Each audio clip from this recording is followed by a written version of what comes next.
Is it time? It is time for us to do what we have been doing, and that time is every day. We'll know in a very short period of time, but it looks like it could be something that will be not good. Believe me, not good. I see issue with that. And again, hey. You're not going to be able to insult your way to the presidency. That's not going to happen.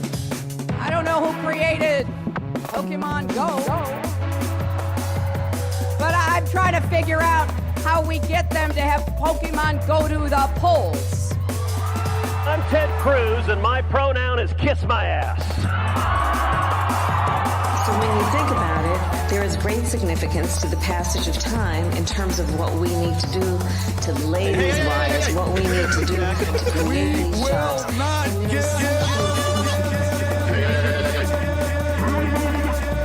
America is a nation that can be defined in a single word. I was going to put Not good. Believe me, not good.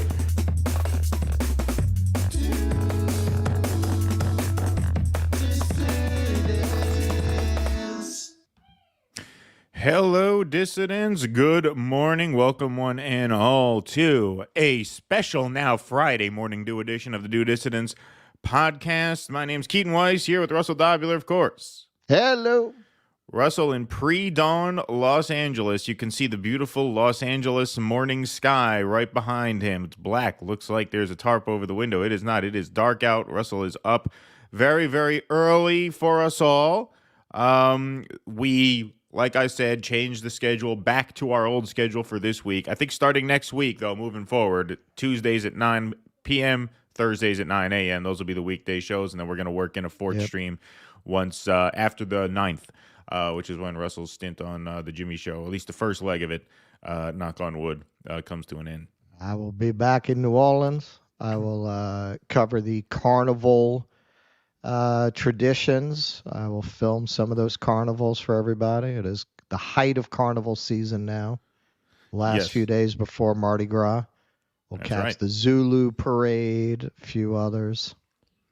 It was a fun time last night on the Jimmy Dore Show. We talked to the great Norman Finkelstein. It was a fun interview. We made him laugh a little bit. I don't know. I feel like making Norm laugh is like a civic duty. I feel like you're doing a good deed, right? What do they call that? A mitzvah, right? A mitzvah. It's a mitzvah to make Norm laugh because he has lived hard. He's lived a very severe life. He said, I've been following this topic for my whole life, and that takes a toll, just like Roger Waters said in the video you showed on the Jimmy Show. That on top of everything else, on top of the price he's had to pay for taking that stand. So I feel like when I can make him laugh, I'm doing something good for the world. Well, and he used to ride with the Mongols, right? Yeah, right. Exactly. So that's some hard living there, man. It's hard drinking, hard partying, Norm Finkelstein. Exactly. But listen, man, my idea about coming out to Coney Island, I got the sense that he liked it. Yeah, he said he'll be there. He'll be there, man. I'm going He's an out honest there dude. with If Jose. he wasn't interested, he'd have told you right on the air. No, thanks. I don't think that's something I'd be very interested in doing with you assholes. This is all strictly business. Yeah. Man, we do some kind of look. This is how I'm going to pitch it, man. We're going to find like a Gaza charity. And we're gonna have Norm live react to a screening of The Warriors for charity. There you go, Mystery Science Theater Warriors video. We'll do it on the Rumble side, so that we don't have to worry about the copyright. Actually, I mean, if you do it that way, you shouldn't anyway, because we wouldn't be showing commentary. The movie. It's Mystery Science Theater, exactly. But YouTube doesn't play that way, so we'd have to do it. We'll do it for a good cause, and it'll be. We got it before I leave. We got to do the Steamboat Mickey thing. Oh yeah, well we'll put that together, for sure. We got 439 strong in the YouTube chat, 375 strong in the Rumble chat to start the day. On an odd time slot, that ain't too bad. Please hit that like button, though. We got to juice the algorithm in the morning. We're going to get started right now with some segments here. UAW President Shawn Fain is now a company man. He now dresses the part. Notice since he endorsed Joe Biden, now it's suit and tie and appearing on the Sunday shows. So here is Shawn Fain explaining his endorsement of President Biden. I heard they got video of him having a Slurpee with Taylor Swift. Oh, wow. Is that total right? op? Total op. The plot thickens.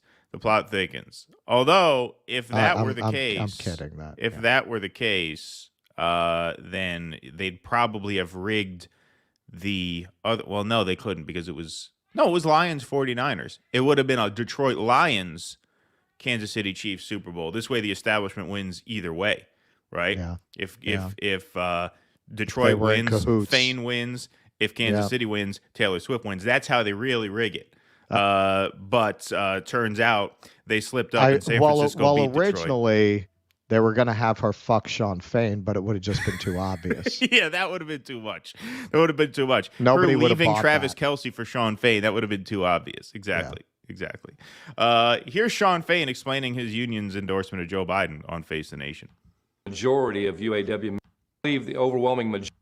And I believe the overwhelming majority of UAW members and working class people, when the facts and the truth are put in front of them, will support Joe Biden for president. That's why we made this decision.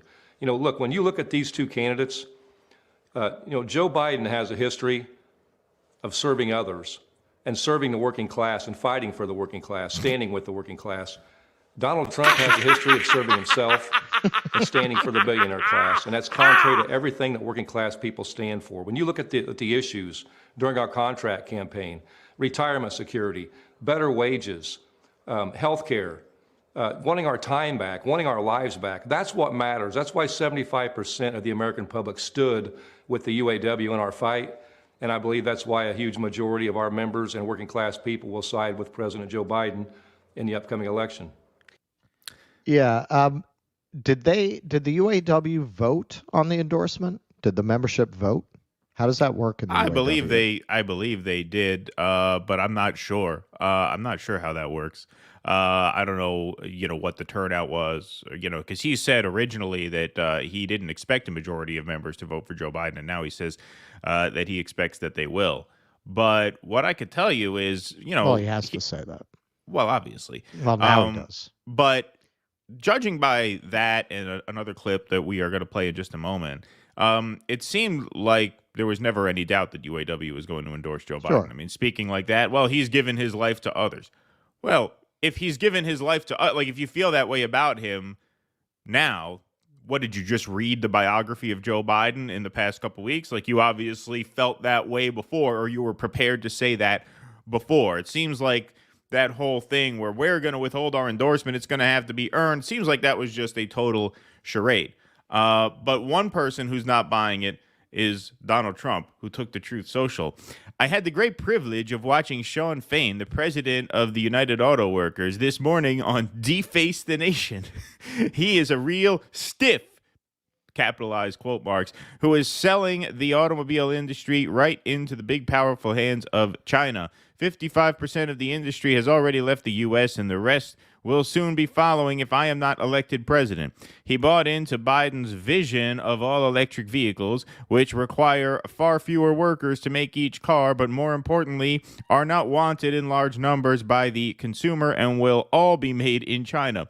I want them to be made in the USA, every type of car, and would require China and other countries through tariffs, capitalized, or otherwise, to build plants here with our workers. Now they are building in Mexico, the biggest plants anywhere, and selling the cars. Tariff-free into the good of USA. Into the good USA. Good old USA. Good old USA. Good old. O-L apostrophe. Yes. Sorry, font was a little small. Into the good old USA. Shawn Fain doesn't understand this or have a clue. Get rid of this dope and vote for DJT. I will bring the auto industry back to our country. So Donald Trump not taking the shunning very well. But here's Shawn Fain on CNN where he goes full MSNBC. This is Trump. Trump always resorts to name calling because the facts are very clear and he doesn't want to talk about the truth. He talks about what during his presidency, the phrase came out, alternative facts, or what we all call lies. He wants to make this election about anything but real. I'm sorry, that's a tell. That's a tell that you're a lib at heart. If you're still harping on the alternative facts thing. Well, and really that came up first with Bush. Truthiness. That whole concept really arrived with Bush, not with Trump. Yeah. Exactly. But you're talking about Joe Biden, a guy who, because he represented Delaware, where everyone fake sets up their corporations because of this bizarre tax scheme they have there. They used to call him the senator from MBNA because of the work he did for credit card companies. Credit cards, yeah, exactly. Including the bankruptcy bill. So what the fuck are you talking about? He's fought for working class people. We'll get to that. He's been the worst of what the Democratic Party started to become in the 70s and fully manifested as in the 90s. If he, unlike Bill Clinton kind of had the style of the New Democrats. Joe Biden is the worst of all worlds. He talks like a labor Democrat from back in the day while being this completely neoliberal post-Clinton kind of Democrat. He was a pioneer. He was one of the very early Democrats to have his knees hit the floor for Wall Street. Yeah, and Shawn Fain, it's funny you mentioned the 1970s because Shawn Fain invokes that as well. Issues. And, this isn't about me or Donald Trump. I don't care what Donald Trump says about me. I don't care what he thinks about me. I care about facts. And the facts are very clear for the large majority of Americans.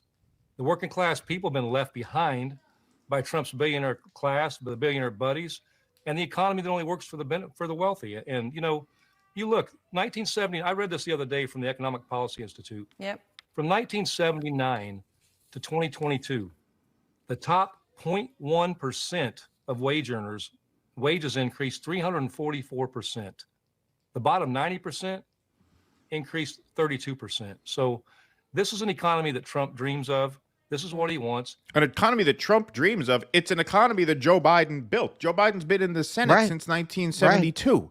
You talk about who is more responsible for the engineering of this economic system over the past 50 years. You just brought up 1970.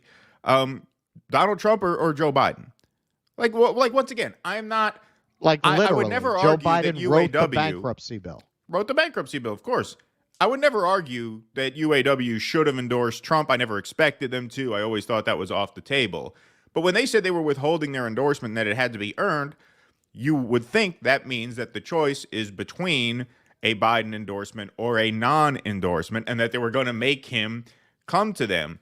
But what he says here, Biden's given his life to others, and since 1970, the economic system has been rigged. There's no person you could point to, literally no person you could point to, no living politician who is more responsible for that than Joe Biden, because he's one of the only living politicians who's been in national elected office since 1972, over 50 years. 50 years with a 4-year break between being VP and now his current job. But it's just amazing that you would cite that. Well, over the past 50 years, there's been this large upward transfer of wealth. You got the MBNA senator who wrote the bankruptcy bill, who campaigned against democratic socialism, against the Bernie vision that Shawn Fain was kind of has promised representing. To veto Medicare for all if it were to reach his desk. Exactly. So you're not talking about, he's changed. That was when he was campaigning in 2020. Exactly. He said that. Exactly. And there's no policy that would give more power to labor in this country than Medicare for all. Because part of the reason, a huge part of the reason why people stay in shitty jobs is because they need them. They need them for the health care. They can't even have a gap in employment. And also, you all know, we are not ones to just be knee-jerk about identity politics. But we're not afraid to call out blindness to racial issues where it applies. And I think when you look at the idea of this white labor leader identifying Joe Biden, who announced his campaign by proudly bragging about the work he did with segregationists, and not benign work that you could maybe make a moral argument for, like he worked with segregationists to get better health care for workers. He worked with segregationists to do the kinds of things segregationists would want. Like keeping the white schools white.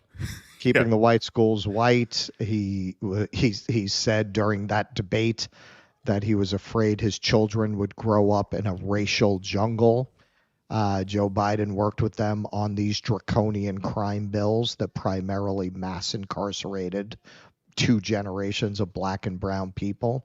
So that's an incredible just blindness to the reality of Joe Biden's record in regards to a large portion of, forget about his policies have impacted everyone in a negative way, most notably with the bankruptcy bill. But his political record has been particularly damaging to non-white people. He has been particularly punitive to non-white people. And to get up there and say he's fought for working people his whole life, that there's an inherent blindness to the realities of race in America to say something like that about Joe Biden. Yeah, and on top of that, you see how this is how the left gets weakened. This is how the left gets totally deballed, right? You have a guy like Shawn Fain stand up and say all the right things, for the past year or so. We're going on strike. We have X, Y, and Z demands. We're not endorsing any politician unless they come to us. They're going to have to earn that. Then even after the whole strike was settled, they call for a ceasefire in Gaza. Apparently, that's not a deal breaker. Apparently, they think it's a war crime. They think it's a genocide. Apparently, that's not a deal breaker for them. Mm-hmm. What kind of solidarity is that? But look, when a person makes a move like he did, which is in the last 48 hours leading up to that walkout, changed the whole game by saying, well, we're not actually all walking out at once. Fewer than 10% of us are going to walk out. And we're going to keep 90% of our workforce active, and then we're going to have the stand-up rolling strike thing. I looked at that. I said, this doesn't make sense. You cannot square this. You cannot tell me that sending fewer than 10% of your workforce on strike puts more pressure on management than sending everyone on strike. You can't make that make sense to me. But they tried.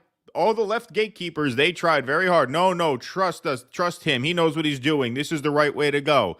And I'm thinking, you might be right. I'm not an expert, but it sure doesn't seem right. So I messaged Shama Sawant. I said, what do you think about this? You know better than me. I had her on the show. We talked about it. And that clip got around in a few of these circles. Oh, this is just like, what do they know? They're just naysaying just to naysay. When a person sends a signal like that, and the stock price of the auto companies goes up as a result of that, that is a sign of things to come. It always is. It always is. And the level of gaslighting, oh, no, trust him. He knows what he's doing. Well, now, a few months later, he sounds like every other compromised labor leader out there. He may as well be Randy Weingarten now, right? They all end up in the same place. Joe Biden has spent his whole life fighting for working people, and Donald Trump is a Republican who's only for the rich, blah, blah, blah. That just completely funnels all of that, legitimate left worker, power or whatever energy momentum was in back of that just funnels all of it where it always gets funneled. It always gets funneled back to the blue team because the red team is worse in their mind. And it's just a complete waste. It's just a complete suck. That's why you need the Shama Sawants. You need Workers Strike Back. You need organizations that are determined in their charter not to do things like this. Not to do things like this. We have to stop following these people. We have to stop looking for heroes, and we have to turn on these people right away, because that is how it works. That is how the Democratic Party winds up being the graveyard of radical movements, because you get these people like Shawn Fain, you get these people like AOC, and people get behind them and they get invested in them, and they get sucked into the Democratic Party. They get sheepdogged in. And then these people change their rhetoric, and before you know it, you're fucking, you're screaming at the TV watching Chris Hayes. Exactly. Exactly. And you tend to try and rationalize the signs that something is not right. I did that with AOC for a while. I thought I didn't totally turn on them until the Build Back Better thing, because that was a blatant promise broken. Even after Force the Vote, and I was pissed off about Force the Vote. But once the Build Back Better negotiations started, I'm like, you know what? If they deliver paid leave, if they deliver a permanent children's UBI, if they deliver universal pre-K, they could at least say, we actually were, during the Force the Vote, keeping our powder dry for a legislative battle we could win. Okay, fine, but you better win it. And they promised to win it. And when they totally turn back and Ro Khanna goes on TV, says, yeah, we know we're breaking our promise, but we're taking a leap of faith that Joe Biden can bring in the Joe Manchin vote. That was when I turned on them. Until then, I was in the business of saying, well, maybe, I know this doesn't look right, but we maybe. Both were. We both were. We had a show by that time. We were talking about it as that was going on. Exactly. So my hands are not squeaky clean on this. I don't. I'm not saying that. I am a source of eternal wisdom on this, as our subscriber numbers plummet now. But the point is, like, that was a lesson. Like, once I learned that lesson, I never looked back. And that's why this Shawn Fain thing, it never seemed right after he said we're doing a stand-up strike. That was like, no, this is not right. We just had, he's probably not watching, but I will answer this. I did an interview a couple of months ago with the Common Bridge, and the host sent an email asking, if we would have Dean Phillips on and, what we thought about him. And I mean, to me, first of all, after the shit you pulled, you can you can have him on. I don't think he'd stick around too long. I'll send him some footage of why Phillips will not be coming on our show. See, we did have him on the show. We actually did interview him. We had him on, just not with his consent. we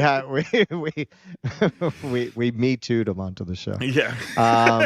But show us on the puppet where Keaton touched you. Yeah.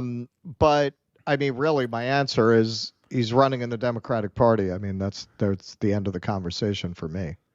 Yeah. Like, there's nothing else to talk about beyond that. Yeah. You're running in the Democratic Party. I might take shots at you just for other things, but to me, you are, to borrow our friend Nick Cruz's phrase, you are deeply unserious if you're running inside the Democratic Party by definition. Indeed. J.A. Savage, Lord Cameron wants the peace process to move forward by recognizing the Palestinian state in the UN during negotiations instead of waiting to the end. Thank you, J. Savage. Kira and Gina, thanks for the $5. Check out the Judging Freedom podcast. I'm just gonna say, and I said this, I think, the other day on Jimmy's show. Israel has made it quite clear there will never be a Palestinian state as long as Israel in its current form exists. All these parliamentary maneuvers, you're just playing games. In the end, the Israeli state as it exists must not exist for there to be a Palestinian state. In other words, you really can't get a Palestinian state. The only real solution is a one-state solution. The idea that you're going to get this separate Palestinian state that Israel will allow, you're talking about a regime that is so criminal, so fundamentally criminal, that is so confident in its own impunity that, as we will get into later, they blatantly bombed the building of Belgium right after they came out refusing to go along with withdrawing funding from UNRWA. That is what a criminal rogue state, and you are talking about a rogue state when you talk about Israel. They are absolutely confident that the United States, in order to have a base in the Middle East, will let them do whatever the fuck they want, and they do whatever the fuck they want. So all of this discussion, so how do we get to a two-state solution? Stop it. You're wasting time. You're wasting energy. The conversation has to be around a one-state solution. Two-state solution is never going to happen as long as Israel exists in its current form. Right, in its current form. That's what John Kerry said. You could either be a Jewish state or a democratic state. You can't be both. You can't call yourself a democratic state as long as you insist on being a Jewish state in an Arab region. Right. But this idea that Israel is going to accede to some kind of Palestinian state, that will not happen. That will not happen. As long as they are capable of enforcing their will through military means, through the slaughter of Palestinians, as long as they have that capacity, they will exercise it in order to ensure that no Palestinian state ever comes to be. Kira and Gina, thanks for the $5. Check out the Judging Freedom podcast. Regular guests include Max and Aaron from the Gray Zone, Jeffrey Sachs, and other anti-war voices. Oh, well, I've never heard of that one, actually. Thank you for that. John Locke, thanks for the $20. Very generous. Had to search to find the stream. What the fuck, YouTube? Oh, no. Interesting. Do you have your notification bell set? Because, you know, sometimes they won't. I mean, you always hear that stuff, you know. Please have Rania Kalik on the show. Love you guys. Yeah, I would like to have Rania Kalik on the show. Who is that? She I don't know who that is. She does she's with Breakthrough News. Okay. Yeah. Thanks for the $2, Anthony Levinson. Appreciate that. Okay, moving on here. I'm going to go a little out of order, Russell, since we do have a hard out today. Got parent-teacher conferences. That's why I'm dressed very nicely. Really? Yeah. Are but they in school? What? They're not in school yet, are they? They are. Well, they're in preschool. Oh. So I guess they still have those. All right, folks. Let's do a little light fun here on Friday morning.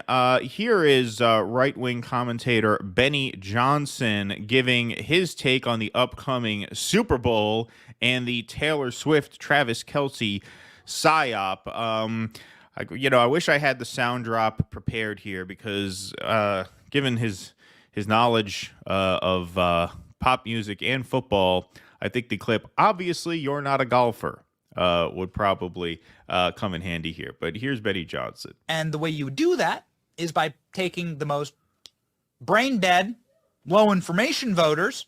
Of course, I'm talking about Swifties, Taylor Swift fans, who sort of worship this artist. He's doing a Tucker. At random, Yeah. right? Like just out of the blue, suddenly Taylor Swift's the most famous person on earth. Yeah, that's a Tucker thing. He's doing a Tucker. He's the most famous person on earth.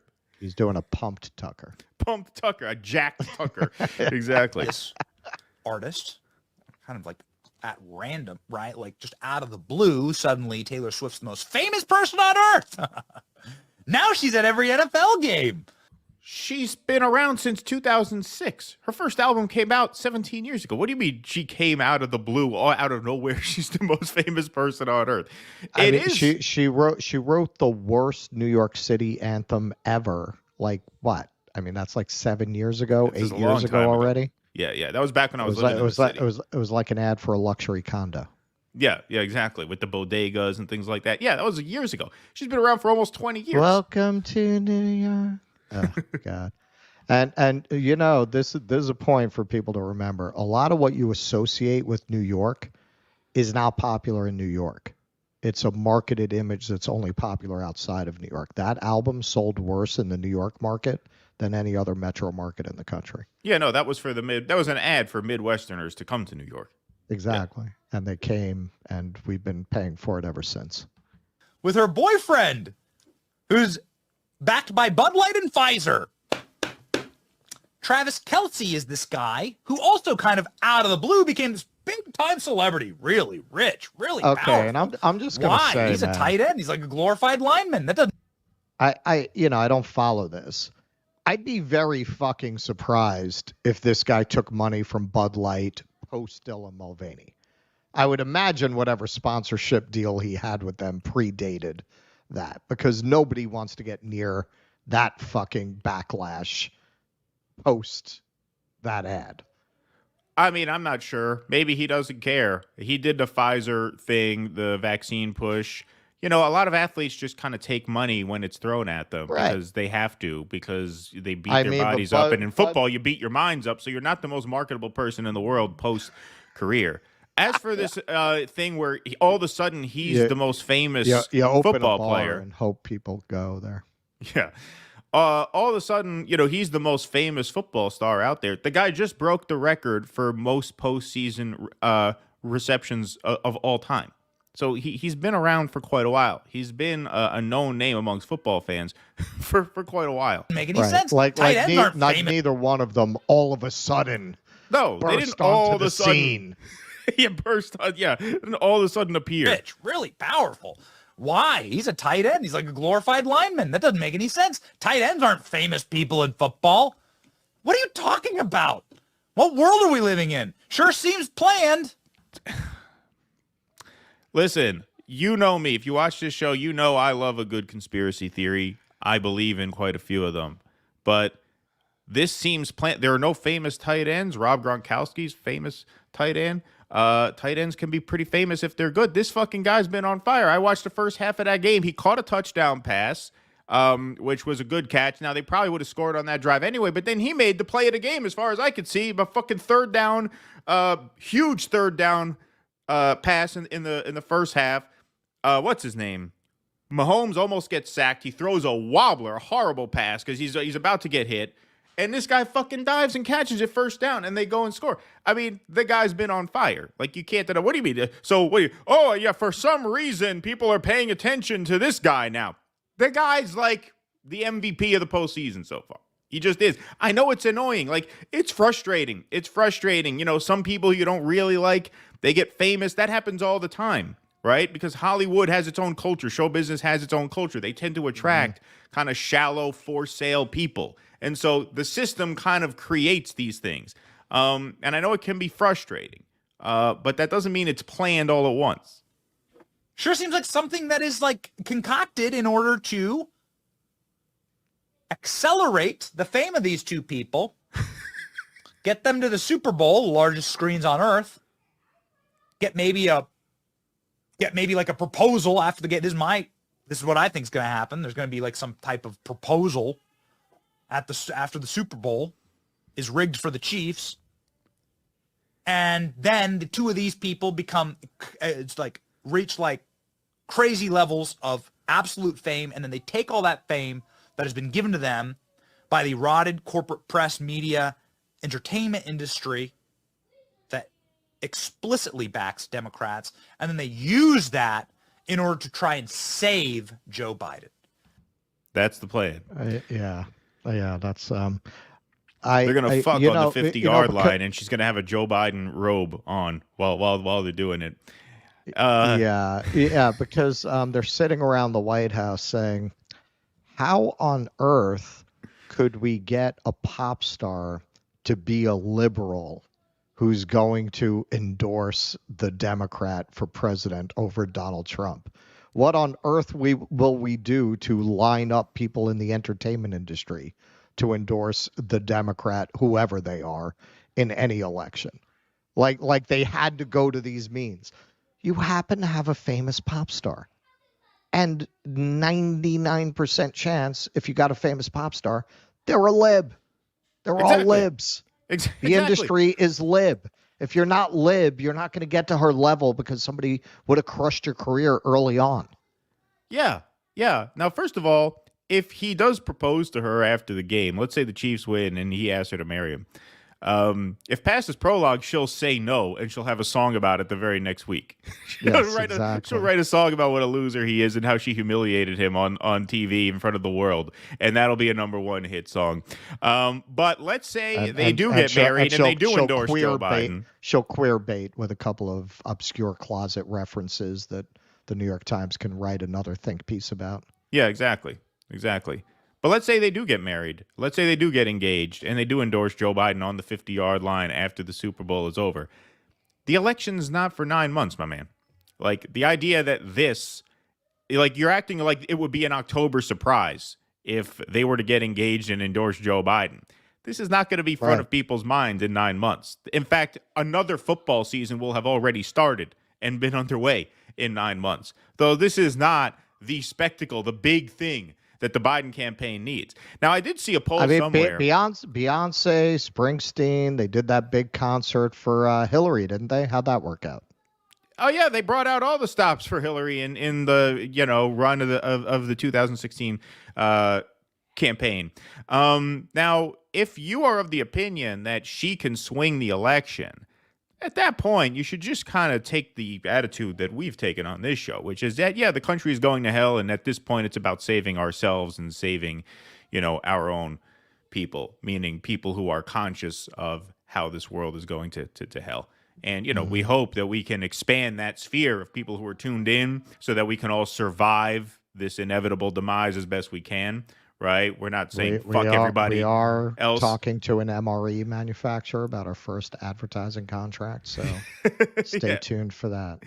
But if you think she can swing the election, why are you still invested in this country? How do you not just throw your hands up and say, well, if we're afraid that Taylor Swift's endorsement is going to swing things to Biden, at that point, just give up on the country. At that point, the country is not worth saving anymore. Why even do this? Yes. I am probably going to cover this subject in some detail on Jimmy's show because Matt Walsh actually did a video that I thought was very refreshing, where he threw cold water on all this and said the obvious.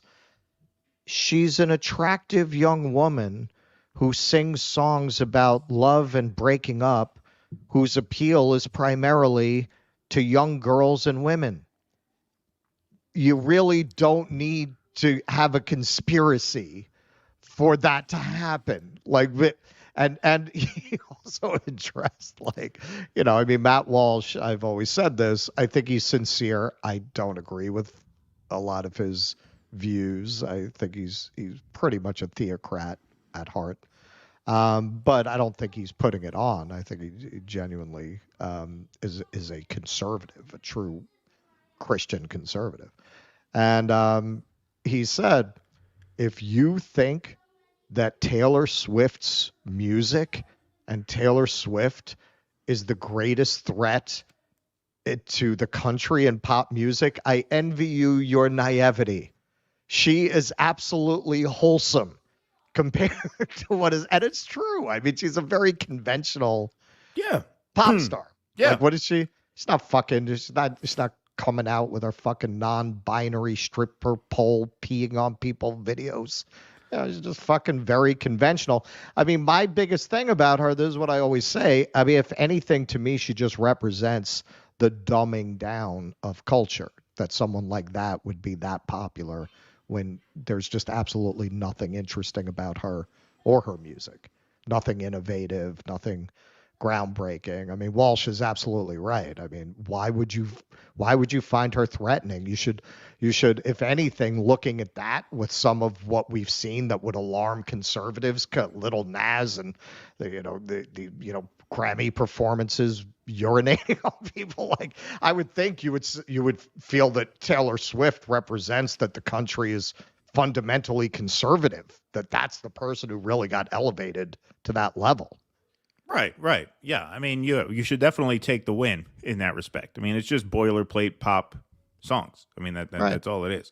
And now, look, it's possible she will endorse Joe Biden at the end. She did that last time. She took pictures with the Biden all cookies. The pop stars will. Yeah, so that's just kind of par for the course. Yeah, like the idea that they needed to build this whole Rock. narrative about it and rig football games around it and get the two of these people together, and it's part of the thing. I mean, it's kind of amazing how this theory has just kind of become mainstream in so many circles. We did this segment as kind of a joke on the Jimmy Dore Show a few weeks ago because Jesse Waters said, is Taylor Swift a psyop? And then he mentioned how, there have been government involvement in propping up certain figures throughout the past. But she is the furthest thing from like a social agenda you could want to push. She's just a mainstream, she's a pop singer. She's like a generic AI generated pop singer who sings about all the things that all these other pop singers throughout history have done. And so they are having some fun with this, obviously. Right that's up about to all the it is. fact that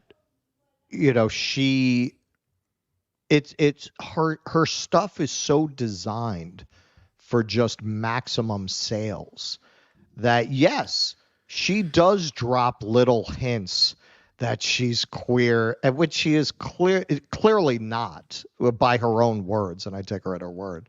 But yeah, no, I mean, I'm sure the marketing people want those lyrics in there because it stirs up interest.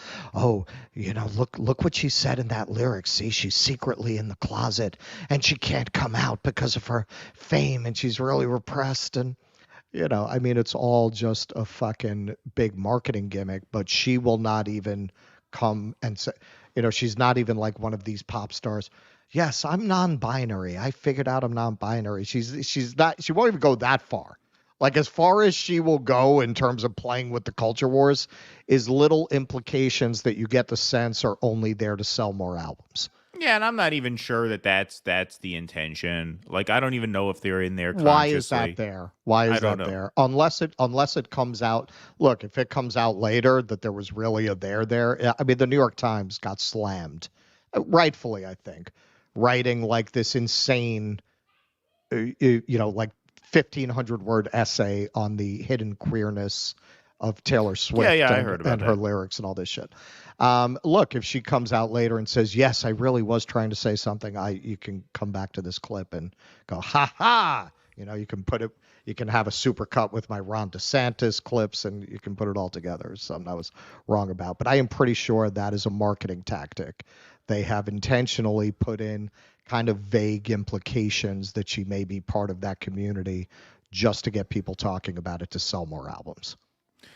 All right, let's go to some super chats here. We'll take a Rumble rant. That strike strategy looks like it was theater in hindsight. Shawn was always a wolf meant to destroy unions. I don't have Jake today, so I will do my best fielding these Rumble rants, but thank you guys for sending them over. 1,072 strong in the YouTube chat, 637 over on Rumble. Jules Elizard, 88, excuse me. Thank you for the donation. Danish delegation here, loud and proud. You guys hear about the PA state attack on Amos Miller and the Amish. Concerned about food freedom in the U.S. I have not heard about that. Man, I think somebody might have tagged me in a tweet or something vaguely, but I don't really know about it. Yeah, that sounds like something we should do, maybe. Excuse me, back from the road. So what backroom deal did Fain make? He clearly got bought out leading up to campaign season after being lifted to power by the rank and file as a fighter. What was his price to sell out? I think they always intended on voting for Joe Biden. I mean, that's what I think. I think maybe they felt like while they were in negotiations, they should pound their chest so that he wouldn't intervene to, sabotage them the way he did the railroad workers or make it look like he was maximizing his leverage. But I don't think there was ever any doubt that at the end of the day, they would fall in line based on what I'm seeing. Like, I don't think he was sincere up to a few weeks ago and then they got to him. No, I think always the plan was we're just going to play things very, very close to the vest, act like we're not sure to try and maximize our leverage. And then, of course, at some point in 2024, we'll come out and we'll endorse him anyway. That's what I think. I think they also gave him a lifetime coupon to Outback Steakhouse. Yeah, that might work. Those blooming onions can be quite good. They're very good. The question is always, did you learn? Exactly. That's always the question. Nobody's right from the beginning every time. Rapping Ben Shapiro's kind of hot, says Hobbs45. No cap. He's like a cross between Vanilla Ice and James Earl Ray. Oh, man. It's a good one. It's funny you say that because it's interesting to me that nobody has really done a segment on that video, even to mock it. So I watched it finally last night and I sent it to Keaton. I don't know if he got a chance. I mean, for what it is not bad. That's what I had heard, that it's not bad. Yeah, it's not bad for what it is. I saw a 30-second clip on Twitter, but I haven't heard the whole song yet. That's all right. Yeah, we got 666 on both YouTube and Rumble.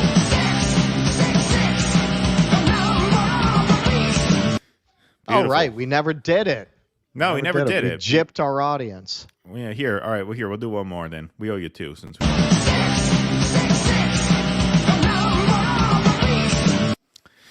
Beautiful. Okay, let's move on. Story number 3. Here's a story out of the Finnish press. This is a story that's really gotten no ink in the American media. This was on Ukrainian media and now in Finnish media. Sanna Marin joins task force steering Ukraine's NATO accession. The former Finnish prime minister joins other big names like former UK Prime Minister Boris Johnson and former U.S. Secretary of State Hillary Clinton. This is from YLE. I'm sure there's a way to say that I don't know. This is the public broadcasting company in Finland that's apparently been in existence over 100 years. Whenever you see a story like this that's like only reported in a couple outlets, you always think, is this for real? Who do I, how do I know this is not like the National Enquirer of Finland, right? So you have to vet it, but I looked into the outlet. So this is a real story. Former Finnish Prime Minister Sanna Marin has joined the newly established International Task Force on Security and Euro-Atlantic Integration of Ukraine, aimed at bolstering the country's security position. The high-profile task force held its inaugural meeting on Tuesday, hosted by the office of the Ukrainian President Volodymyr Zelensky. Besides Marin, the group includes notable figures such as former NATO Secretary General Anders Fogh Rasmussen, former UK Prime Minister Boris Johnson, and former U.S. Secretary of State Hillary Clinton. According to a statement released by the Ukrainian... Remember, folks, it's all wrestling. It's all wrestling. They're all friends at the end of the day. According to a statement released by the Ukrainian president's office, the steering committee's primary objective is to develop a strategy for Ukraine's closer engagement with the Euro-Atlantic security area. This initiative comes in the wake of Russia's invasion of Ukraine 2 years ago, which, as stated by the head of the Ukrainian president's office, Andriy Yermak, has, quote, been a devastating blow to the rules-based global order. Anders Fogh Rasmussen, who served as NATO's Secretary General from 2009 to 2014 and now co-chairs the committee, emphasized the importance of establishing a new security architecture for Ukraine. So sort of like a knockoff NATO. Rasmussen outlined that this architecture should be based on three main pillars: a long-term security commitment to Ukraine, membership in the EU, and NATO membership. So I guess they're going to try and do a NATO push anyway. We need to set out a clear vision for Ukraine's future security arrangements now to make it clear to Putin that we will not let him achieve his war aims, Rasmussen said. Rasmussen noted that one of the key tasks of the group is to assess whether Ukraine meets the necessary criteria for NATO membership. So they're going to try and get Ukraine into NATO anyway. That's clearly not going to happen. That's clearly a non-starter. So you have to look at, okay, what is the actual goal of this? Is the actual goal of the Ukraine war to actually just expose the West to Russia's military in the hopes of weakening it so that they are less of a factor in the next war with China or Iran? Because that's what it seems like to me, because there's no way that Hillary Clinton, Boris Johnson, Rasmussen actually feel like they're going to get Ukraine into NATO. You knew that was a red line before the war, and Ukraine has basically lost the war. So that's one point. Second point, there was always a debate in my mind. Was Zelensky in on this? Is he grifting off of this, or was he a dupe? And it's very obvious now that I think both are true. I think he started this as a dupe, right? Russia invades, all these Western forces come to him. No, man, don't worry, we got you back. Slava Ukraine, we're going to give you everything you need to win this war, and you are going to, in the end, triumph over Putin. You're going to be a hero. You're going to go down in history as one of the great heroes of our century. And then a couple months in, they're like, well, it looks like that was bullshit, but don't worry, we'll take care of you if you just keep this war going for us. And that seems to be what happened, because that is consistent with the timeline. We know from Seymour Hersh's pieces that the generals are driving around in swanky cars. It was public knowledge that, Zelensky's wife got that huge, Paris shopping spree. Because what other explanation? How are you, if you're not in on it at this point, how are you so stupid to, at this stage in the game, surround yourself with the likes of the NATO General Secretary, Hillary Clinton, and Boris Johnson, the guy who sabotaged the peace deal in April of 2022, right? There is no Western leader more responsible for the slaughter of your people than Boris Johnson. And you're now going to surround yourself with him and his ilk in order to guarantee security concerns moving forward, when your country has been decimated at the behest of these ghouls? No, something's not right there, man. Something's not right there. This guy is on the take. Or he's just been paid off. Listen, yeah, we have to run your country through a meat grinder in order to weaken Russia and expose Russia.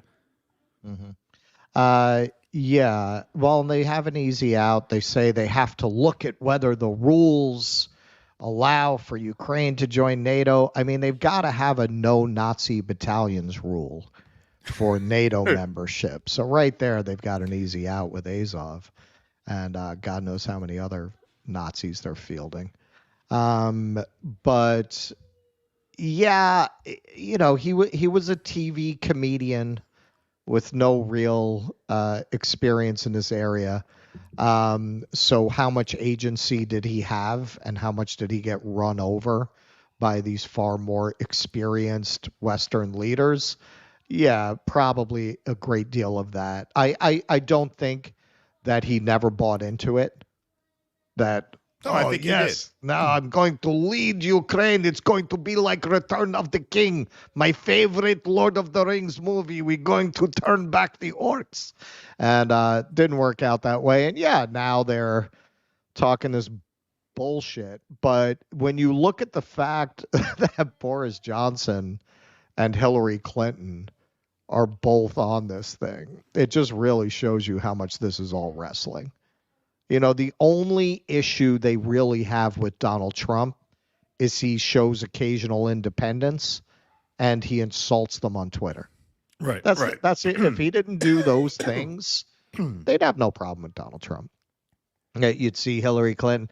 Yes, and this is one person I will never say you're fired to. You're hired, Donald. Yeah, right. Yeah. That's what you'd be. If he just towed the line, he'd be on Pizza Hut commercials. You know, it's your favorite. Yeah, right. Exactly. Yeah. That's the only. I mean, that Boris Johnson, the Donald Trump of England, but there is no Donald Trump of England. They don't produce characters like that. In the end, from what I could tell from across the pond, Boris Johnson wound up being a pretty conventional British prime minister. Even Donald Trump video just surfaced. I think it was last night at a recent campaign event. He said, we're going to start making NATO pay for Ukraine aid when I'm president. That's not what you said. You said you were going to end the war within 24 hours. You didn't say that we were going to share responsibility with NATO. I think we're going to cover that tomorrow. You know, he goes on stage. He talks about their facelifts and stuff. They just they don't want him there. They don't want him there. He's not. What did he actually do in office that was such a fundamental threat to the system? What did he do? The hedge fund guys get poorer under Trump? No, they got richer under Trump. So you know, this idea that he's burning down the system, he's not burning down the system. He just violates. So he's offending the aristocracy, and that's why they always talk about rules and norms and guardrails. You know, it's like he uses the wrong salad fork at the state dinner. You know, he uses the dinner fork for the salad. Yeah. This is what really bothers them about him. But this woman also, there was another article that I read that was linked to this one. So yeah, she's a piece of work too. She was the prime minister. Then she became an MP because they had the parliamentary system. And then she quit to go work for the Tony Blair Institute, which at that time was continuing to take Saudi money after the murder of Khashoggi, something she took some criticism for back home. So these people are just the fucking scum of the earth. I mean, they're just walking around, you know, trying to figure out how to divide the spoils of these countries and these lives that they ruin, while putting on these pretenses of representing some kind of moral authority of the West that hasn't existed for quite some time, if it ever did. Yes, absolutely. And I think in Zelensky's case, I think you're right. And that was basically what I said. I said, you know, he started this out thinking he actually was going to be the Winston Churchill of the 21st century. Right. And then once it became obvious he wasn't, they're like, well, look, we'll make this worth your while. You just have to play this game with us. And no one has suffered for that more than his own people. And that's the real horror of it. Let's go to our patron scroll here. I will try and make this work for you guys as best I can. Sorry, I'm without Jake. I am one man today. Okay, so folks, You could support our program by going to patreon.com/do-dissidents and becoming a member. You get your name up in lights here on the scroll. You get call-in access to our weekly post-show Q&As every Sunday night on Rumble. And you also get access to 2 patron-exclusive streams per month. So you can go to patreon.com/do-dissidents. You can also sign up on our Substack and our locals, do-dissidents.locals.com. If you're on Rumble right now, that join button is right underneath the video screen. For just $5 a month, you can support what we do, keep us afloat, keep us as censor-proof as we can be, and help us do our projects, like our travels. We have a documentary on Jose Vega that's coming out on Sunday. If we didn't have our backbone of the show here funding us, we would not be able to have done that. Those films take an incredible amount of time. And so if I had to drive Uber and DoorDash, there's no way that would have gotten done. So our patrons are the backbone of the show. And speaking of the documentary, Ruckus, The Making of a Revolutionary, we are premiering that this Sunday night at 7 p.m. with a post-show talkback with Jose Vega.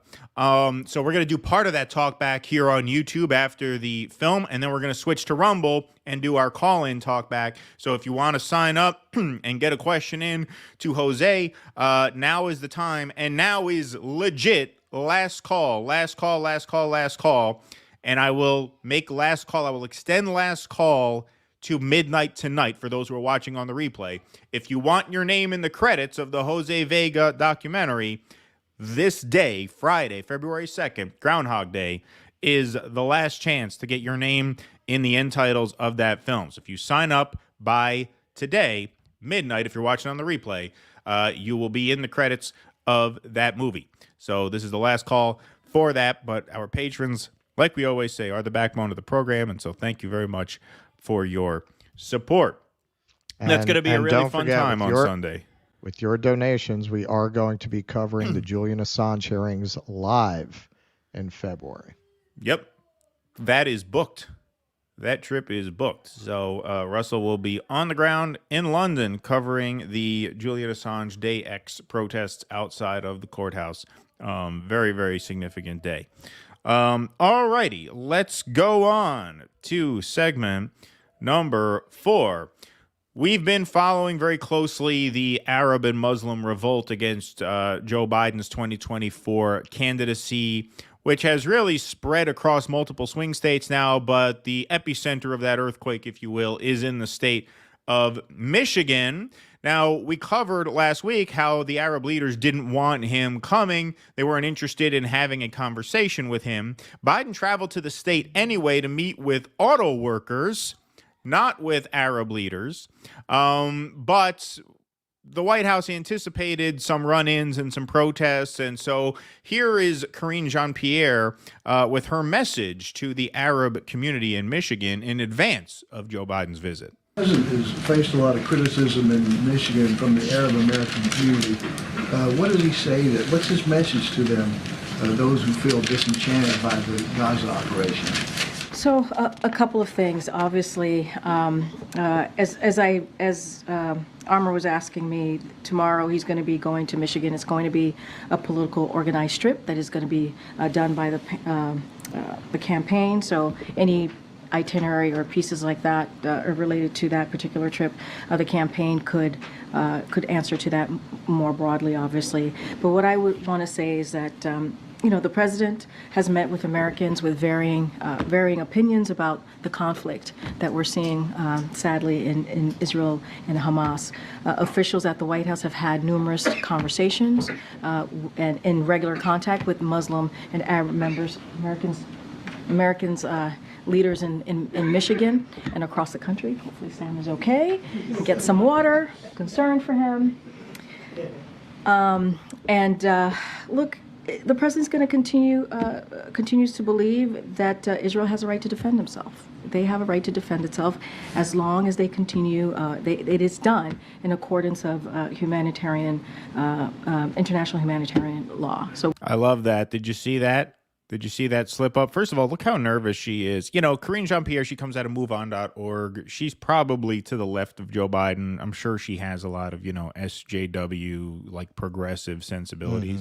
And a lot of those SJW types are out on the streets protesting for a ceasefire. So I think she's pretty against what she's saying right now. You could tell she's sort of stammering and backing up and very hesitant. She seems pretty nervous, but look at what she says here.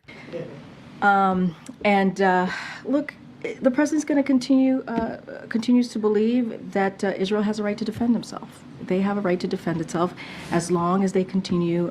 It is done in accordance of humanitarian.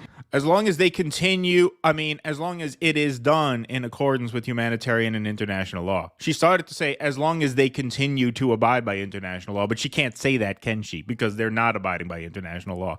So she starts saying, yeah, they have the right to defend themselves as long as they continue doing it the right way, but we can't really say that, right? Because they're not doing it the right way. So then she has to backtrack and say, as long as they abide by international law. And therein lies the issue, right? That's why the Arab voters see through you as easily as they do, because you can't even complete a sentence where you say, yeah, they have the right to defend themselves as long as they keep doing it in accordance with international law. Not even the press secretary could utter that sentence because she knew she would get roasted if she said that. So she had to backtrack on that. So Biden did go to Michigan, and he did meet with auto workers. Biden visits Michigan amid Arab communities' anger over Israel-Gaza war. From the Washington Post, President Biden made his first campaign visit to Michigan on Thursday, meeting with members of the United Auto Workers Union and visiting a black-owned restaurant while studiously avoiding any interaction with the large Arab American community in this state, which has been outraged over U.S. support for Israel's war in Gaza. Top Michigan Democrats have pressed Biden for months to spend more time campaigning in their state, but officials have been worried about his visit being overshadowed or interrupted by demonstrators. More on that in a moment. On Thursday, Biden officials took steps to keep his visit more secretive than usual. This reminds me a lot of the Hillary Clinton campaign in 2016 for a different reason, obviously. But in the 2016 race, she went to Michigan, once or twice? Didn't go to Wisconsin at all, and I think she went to Michigan once. And the reason they gave was that they didn't want to hype her in Michigan because they didn't want to remind people of the election, because they knew the more that the Michiganders were exposed to her, the more they would hate her. And so a similar thing going on right now. On Thursday, Biden officials took steps to keep his visit more secretive than usual. They did not publicize the location of his events, and the president's motorcade avoided protesters by using side streets. But somebody, I just want to mention before we run past that, I don't remember who did the article, but that was an article somebody put out during the primary struggle, showing, with Hillary and Bernie, showing that in her political history, which up to that point was just the Senate, it demonstrated whenever Hillary Clinton campaigned, her numbers went down. Yes. Yeah. Whenever she campaigned, her numbers went down. The more she got out there, the less more people saw, the less they liked. Exactly. Yeah. But the visit was not entirely free of confrontation. While Biden was holding a political meeting at a restaurant, a group of protesters chanted, "Shame on you, Genocide Joe, and how many kids did you kill today?" The last phrase echoed chants that were aimed at President Lyndon B. Johnson during the Vietnam War. LBJ, LBJ, how many kids did you kill today? So let's go to a little videotape of some of the demonstrations against Joe Biden during his trip to Michigan. Joe Biden! Stop Joe Biden! Stop Joe Biden! Stop Joe Biden! Stop Joe Biden! Stop Joe Biden! Stop Joe Biden! Stop Joe Biden! Stop Joe Biden! Here's another group. They got the Genocide Joe truck. Vote uncommitted Tuesday, February 27th. That's the state primary. But then obviously they're organizing an uncommitted vote for November. as well. That's the big push. In Michigan, which has one of the nation's largest Arab American and Muslim populations, with about 300,000 people who claim ancestry from the Middle East or North Africa, the war in Gaza has consumed the community. Many have turned on the president as a result of his unwavering support for Israel and what they see as a lack of empathy for the Palestinians, leaders and residents say. Some Michigan Arabs and Muslims have launched an Abandon Biden campaign, part of a broader national effort encouraging members of their community not to vote for Biden. The Biden campaign did not answer questions about why the president did not engage with members of the Arab American or Muslim communities during his visit on Thursday. Well, CNN interacted with some of them. Baba Ganoush makes him gassy. Yeah, right. Exactly. That was the excuse. CNN caught up with a former Biden field organizer. So not just a Biden voter, but a Biden campaigner, someone who worked with the campaign in 2020. Here's a brief snippet of that. It's not somebody that I can trust. He's just not somebody that I can trust. Adam Abu Salah worked as a field organizer for the Biden campaign 4 years ago. He said he will not vote for the president again, seeing him as complicit in deaths of innocent Palestinians. By taking this stand, do you wonder if it will help elect Donald Trump? It probably will. We have seen 4 years of Trump. We have seen 4 years of Biden, and people don't really see a difference between their presidency. Love that. Love that. I love that he had the guts to say it probably will.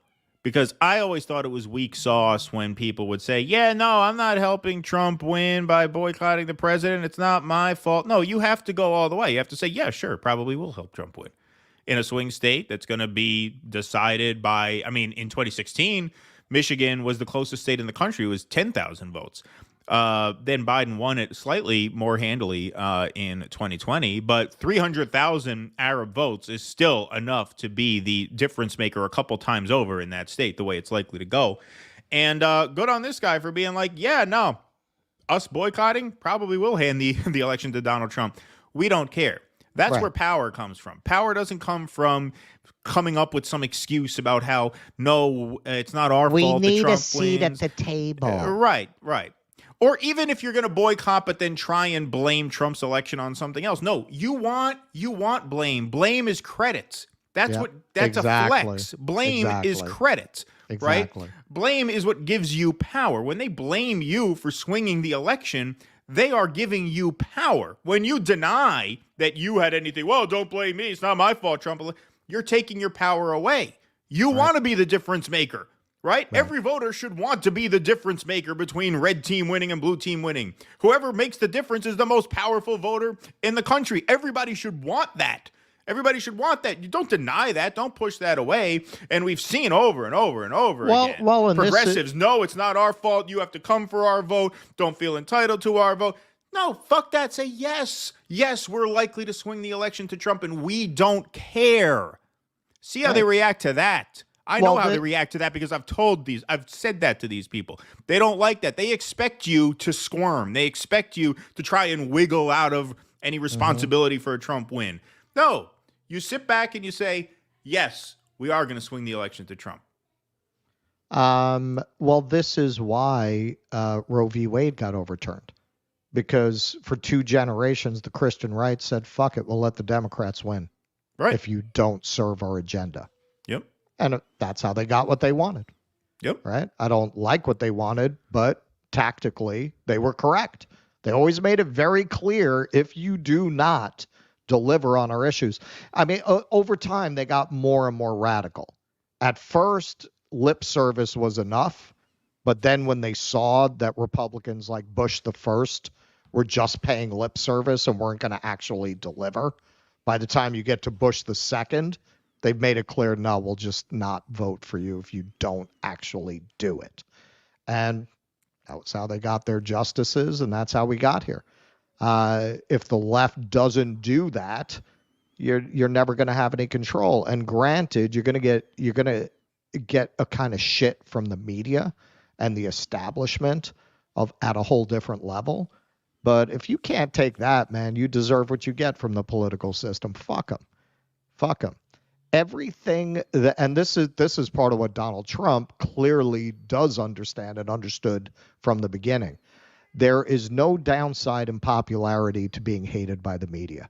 Right. Absolutely none. You look at, we were talking about that Ben Shapiro video, and he's the rapper who I've never heard of. It's not my kind of music. But he says in the video, in his lyrics, I think, he says he's the most successful independent rapper. And I looked at his numbers, man. Yeah, he's got videos there that are freaking doing better than things that get released by record companies.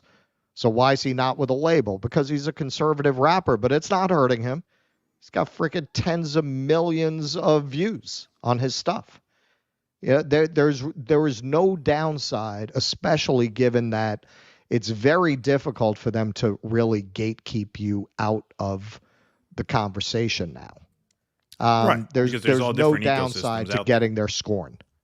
Right. Exactly. Because there's not just one conversation to be had anymore. There's Right. all different kinds of ecosystems. Jay Savage, thanks for the $1.99. By out of the blue, he meant 30,000 news articles. Yeah, yeah, exactly. They've been pumping Taylor Swift for a while. This is a pretty involved psyop, if it is one. Pete, thanks for the $10. Tagged you with Marianne's social media manager about grifting working class for a vanity campaign. She said, my dad on SSDI found fulfillment by donating monthly and phone banking for Bernie. These effing people. Can you DM me that? I must have missed that. Sorry. I would have loved to have read that, though. But I guess we got tagged in a bunch of stuff. But thank you for that. That sounds fun. I would love to look at that. Uncanny Valley Tucker. Yeah, right. That's good. Lloyd Tackwell, Blue MAGA's hyping Swiftgate like the war on Christmas. Yeah, no, they're getting the most they can out of this for sure. It is so stupid. But I was telling Kate before we came on, it's hard to know who's dumber, the MAGA people buying into this or the libs feeding on the MAGA people buying into this. Well, this is why culture war pays, because that's how a thing gets going, right? Somebody fires the first shot, and then once it gets going, you forget who really fired the first shot, and you're like, well, it doesn't matter at this point. It's just a flame war, and that's good for views. Why do you think we did it? Well, and especially just seeing the liberals adopt Taylor Swift in a way, she is kind of the perfect figure for what liberalism is. Just vapid, empty, vague, no edge, nothing interesting. Just, it's like it's like culture with a frontal lobotomy. Yeah. I mean, there's just nothing there, just like their politics. Taylor Swift is the perfect empty vessel for liberal politics. Yes. Yeah, that's a good way to put it. You guys haven't seen the YouTube video on how Taylor Swift comes up with ideas for her breakup songs by Meat Canyon. Demons hide in plain sight. All right, interesting. Lloyd Tackwell, thanks for the $2. I don't think Taylor will endorse Biden this time. She might not. It's a good point. I mean, it's impossible she won't because his brand might be too toxic. You know what I mean? Like, ultimately, you got to look out for number one. Like, why would you do that to yourself? I was thinking and about look, by the way, this. sorry, go ahead. Looking back, Mike, I'm not going to say musicians didn't used to get involved in these things. Hollywood stars used to generally not get involved in these things because the studio told them not to, in order to appeal to everybody. So you wouldn't have a portion of the country that doesn't want to see your movies. Musicians, yeah, I mean, there's more of a tradition of them getting involved with endorsements. But I'm looking back now at Michael Jackson, and I don't think he ever affiliated with anybody, and I think that was part of why he was so popular. Like, there was no sense of what he thought about politics. I don't think he ever said a word about it, from what I can remember. Yeah, I don't remember either. But here's the other hole in their theory. I mean, you got a sense of how she aligned, but did she ever get involved in a campaign? I don't remember her ever straight out endorsing anybody. Yeah, I don't either. I'm not sure. But what I would also add to this, to poke another hole in this theory, by the time Taylor Swift would make an endorsement, which would be the next fall, I don't think it's going to be Joe Biden. Like, I think they're going to let the primary calendar play out. He'll win the primary. This way they don't have to deal with any of the Mariannes or anybody like that. And then they will swap him out in Chicago. What about James O'Keefe's latest honeypotting of a gay man in the White House? He says he's going to be the nominee.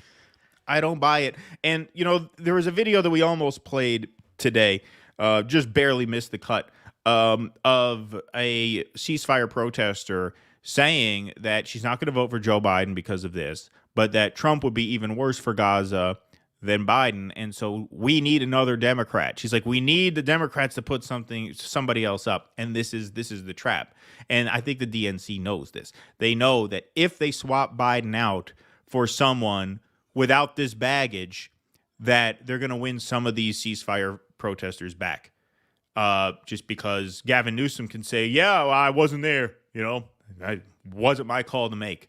That's a big reason why I think they're going to swap him out, because there are now issues and sort of, I would say, I guess, attributes of Joe Biden, being his age and his mental faculties, that are kind of unique to him amongst voters. And if they swap him out with a Democrat whose numbers will be better than his on this Gaza issue, that could make the difference in a state like Michigan, you know, which could be decided by 10 or 12,000 votes. So that's one of many reasons why I think they are going to swap him out. That was one of my predictions for 2024, probably my boldest one, but I'm getting more confident in that, not less. We'll see. I mean, it's going to be pretty rough running a guy.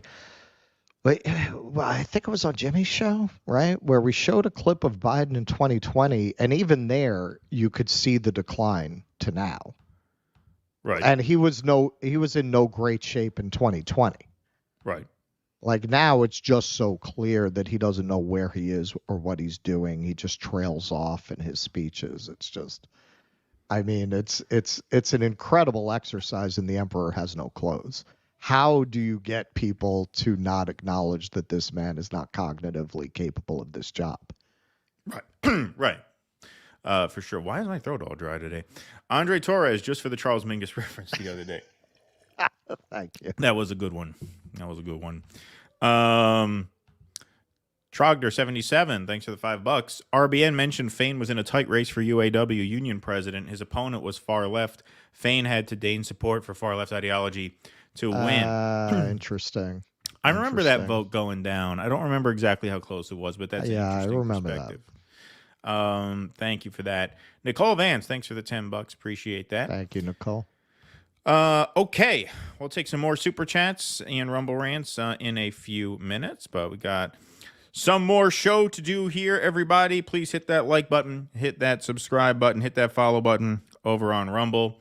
All right, you know, we talked with Norman Finkelstein on the Jimmy Dore Show yesterday about finding humor in these horribly dark times, and it's all gallows humor. And there's no better example of gallows humor than this video that we are about to play here of CNN trying to find out where the tunnels were under the cemetery that the IDF just leveled and destroyed.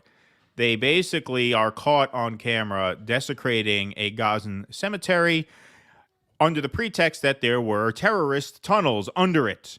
And so, now that the cemetery has been cleared out, some reporters try and say, hey, can we see the tunnels that you say are right here? And look at how they are treated. We're asking the general if we can actually see the shaft to the tunnel. But the answer is no.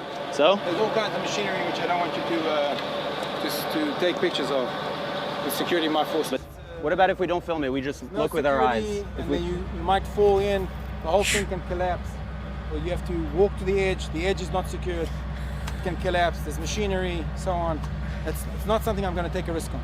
Not something I'm going to take a risk on. Listen to this. Look at this. Machinery which I don't want you to take pictures of. The security might force. But what about if we don't film it? We just look with our eyes. You might fall in, the whole thing can collapse. Unbelievable. Or you have to walk to the edge is not secured, it can collapse. So first he says no pictures. We don't want you taking pictures of the tunnel. Then they say, all right, we won't take pictures. Can we just see it so that we can report on it? Well, no, because you might fall in. The ground is not secure around it. You might fall in. Wow. There's machinery, so on. It's not something I'm going to take a risk on. Complicated case, a lot of ins, The Israeli a lot of outs. military later provided this drone footage showing the tunnel shaft we entered and another one nearby. CNN geolocated the footage using this satellite image. This outline shows where the cemetery once stood, and these are the 2 tunnel entrances clearly outside the graveyard. As for the tunnel they say they found here, where the cemetery once stood, the military never provided any evidence. Busted. Wow. They just lie constantly. They literally, this one amazed me when they showed the whiteboard in the hospital claiming it was a terrorist list, and it was actually like the lunch list. Yeah. Like the arrogance to just assume no one's going to translate it, that you can just say whatever the fuck. Like nobody can read Arabic? Like what did you think? Like nobody was going to look at that?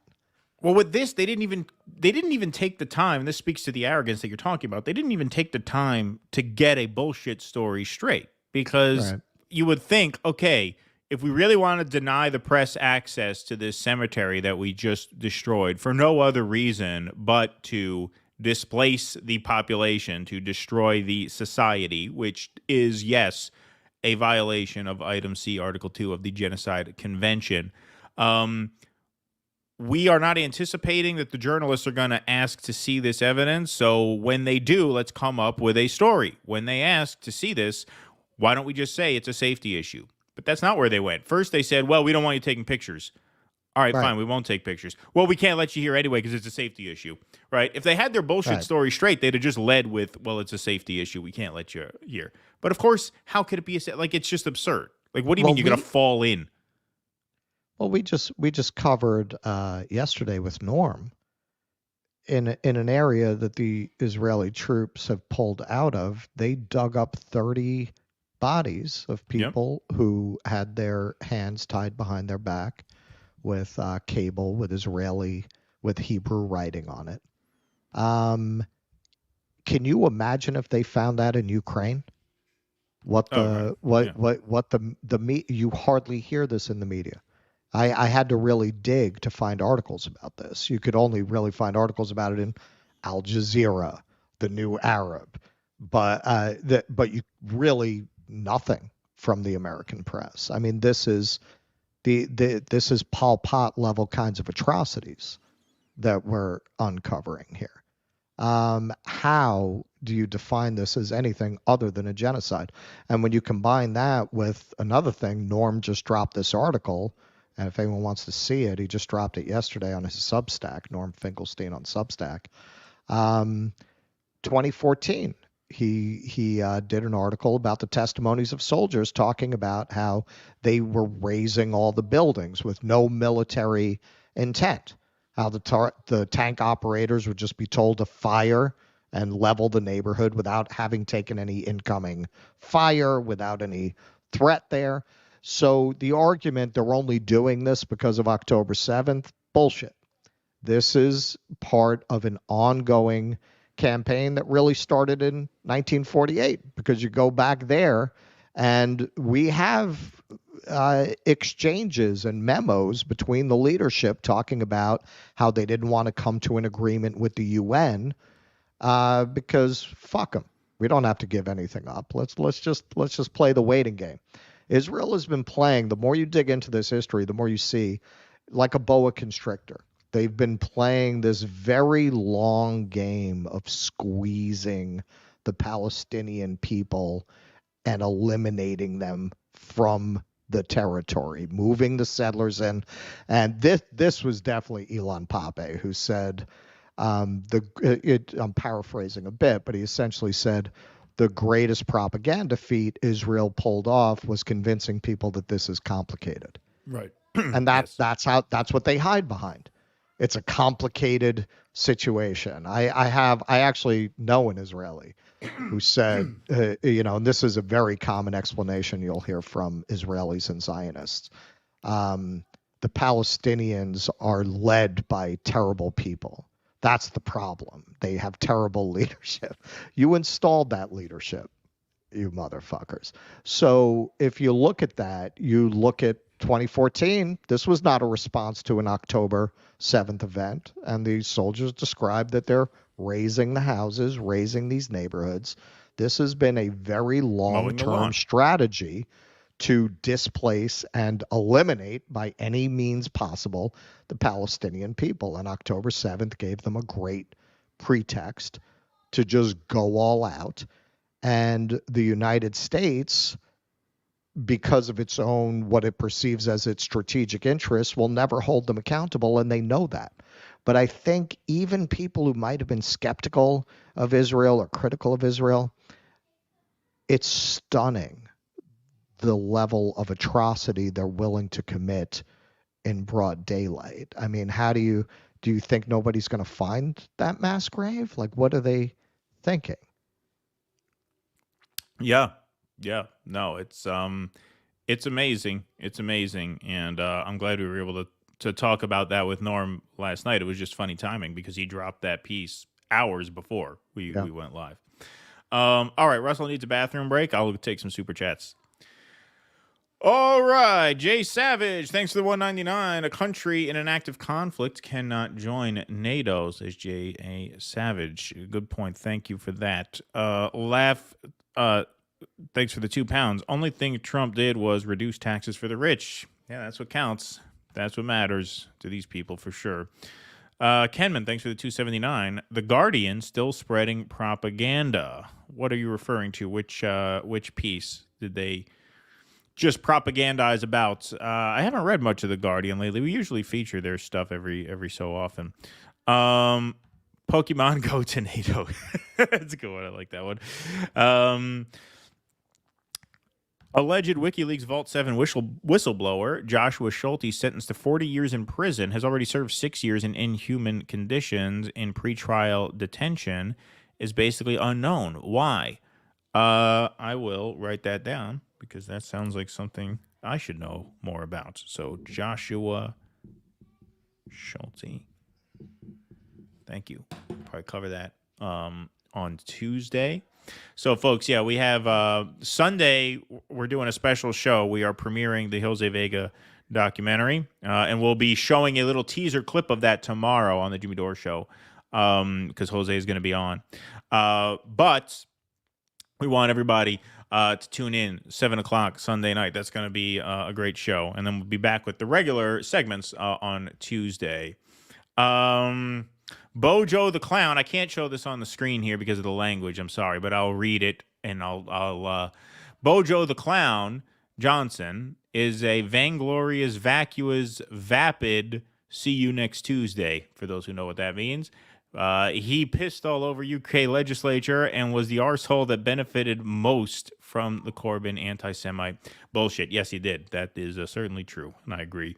I'm not on the scroll yet, says Nocturnal Human. Okay, I will make sure I put you on for the scroll and the film. I wrote you down as well, so I don't forget. Apologies about that.